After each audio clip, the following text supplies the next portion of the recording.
extravaganza, featuring reviews of horror flicks, both old and new. It's best that you take the load off yourself. No freaking weirdos, and let's get right into the show.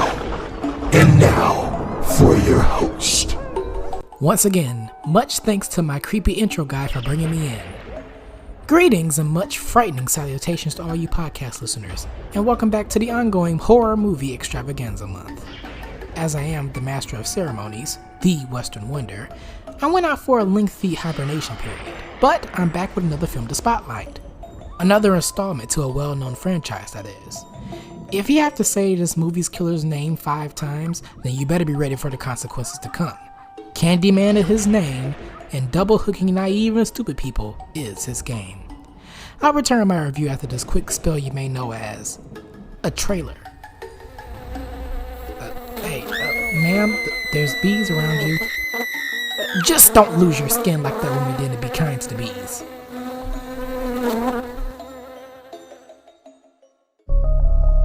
This is where it all began. The story of Candyman. Local character, he walk around handing out candy to the neighborhood kids. One day, a couple of kids get razor blades in their candy. Police come around. That's when I saw the true face of fear. Get on your knees. Hands, hands, hands. They beat him, tortured him, killed him right there on the spot.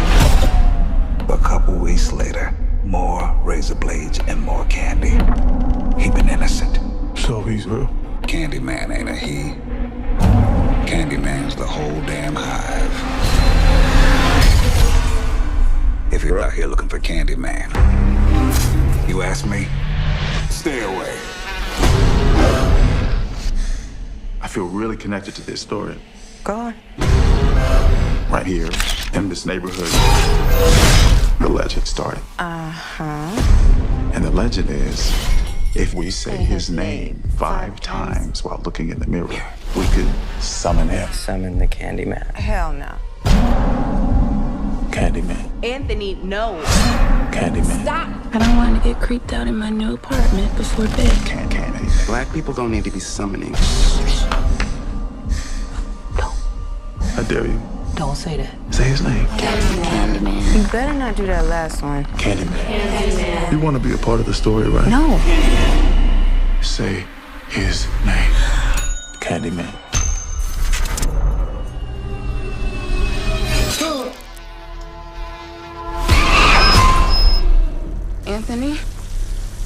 Anthony? Anthony.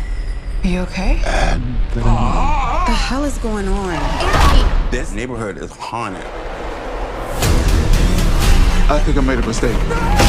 I brought him back. Candyman isn't real! He chose you. He has purpose for you. Tell everyone. New to the neighborhood. You should say it. Candyman! Say his name.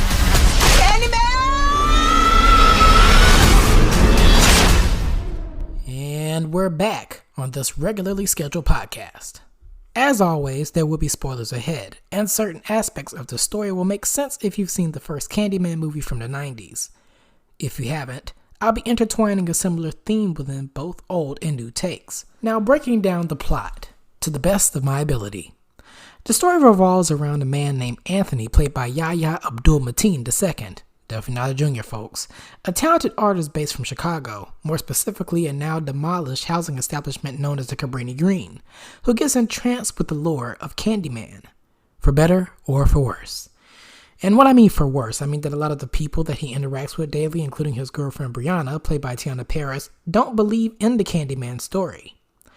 Except for one particular neighbor named Billy, played by Colman Domingo, who tells an old story to Anthony about his run-in with an old man named Sherman Fields, who sported a fur coat that could have perfectly fit in a blaxploitation flick. Sherman appeared from a wall of a laundromat and attempted to pass a few pieces of candy to young Billy, who, understandably, screams and alerts the authorities of his presence within the walls.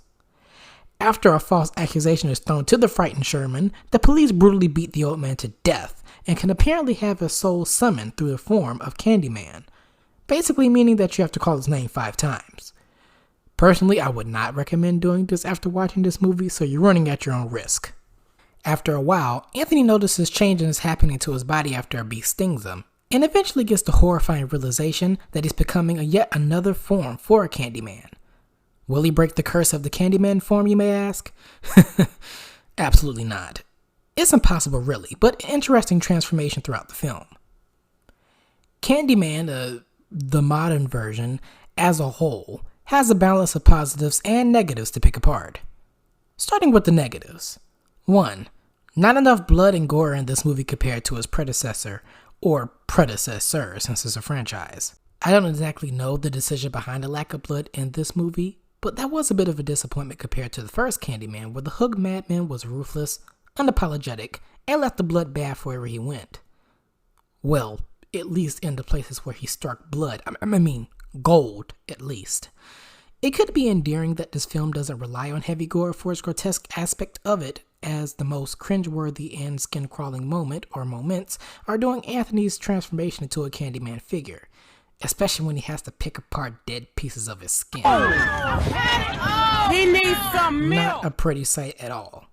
Kind of reminiscent of another movie I reviewed last October called The Fly, where another character goes through a grotesque graphic transformation, yet his demise is definitely more dark and depressing than that of Anthony Man.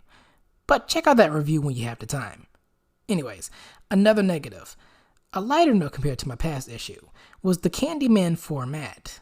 While interesting in perspective, the idea of multiple Candyman forms lead to a lot of plot holes and unexplained connections in history. And what can that cause for certain viewers? Confusion. The movie, with a short run time, feels a bit rushed at times, and the stories of each Candyman don't get the proper breakdown. But then again, that could be me. You might enjoy it regardless. Another minor tidbit that I wanted to mention that got a slight frown from me was the ending with Anthony Man and the bees. I'm still trying to figure out whether they were CGI or not. I mean, OG Candyman had to deal with real-life bees and got paid thousands for any stings attained while shooting, so why not be daring and rehash that scenario? Now, there's a couple of positives that some people may like, and I'll mention 2 noticeable bits. 1. The performances the cast brings on is very well, especially that of the characters that are portrayed by Mateen II and Domingo. They definitely keep the energy of the movie going. Maybe another factor as to why the time went by so fast? While I also like the return of one former cast member from the first Candyman film, that person being Vanessa not L. Williams, who portrays Anthony's mother here, there is not enough Tony Todd as OG Candyman, as I'm afraid he's reduced to cameo form in this film. Another positive that I'll add is the artsy aesthetic of this movie, like something out of a Spike Lee joint, which I'd mostly say due to the film's social commentary, and with that in mind, you'd think it was Spike Lee producing this and not the super talented Jordan Peele. But is the artistic feel enough to give it a higher rating? Not exactly. Candyman 2021 gets a good enough rating for me. In the miracles, an 8 out of 10, and on the blood meter, a 3 out of 5. While the movie boasts strong performances and artistic themes, plus a punchy commentary about the social ills that still goes on today, the film felt like a step down on the blood scale, and as mentioned, rushed and incoherent with the multiple Candyman plot. If you like artsy themed horror films that aren't too gruesome, this one may be just for you. Or if you like horror films with a message but a lot more gore, the first Candyman may be just for you. And that concludes this review and yet another entry on the horror movie extravaganza. Next up are some older horror movies that have yet to be remade, at least that I know of. Those movies being Hostel and An American Werewolf in London. If you've seen either of these movies, you'll be able to distinguish which one is the goriest of the two. To stay tuned for those review releases and more, subscribe to the podcast via these following platforms: Apple Podcasts, Spotify, iHeartRadio, Amazon Music, TuneIn, and many other platforms that you could find within the link in my bio featured on my social media pages. On Twitter, follow me at reviews_western, or on Instagram, you can follow me at Western Reviews Official. Or you can follow me on both. The choice is absolutely 100% yours. I hope you enjoyed this review, and I hope that you'll be popping in for a spell on the next review. Western Wonder, signing and buzzing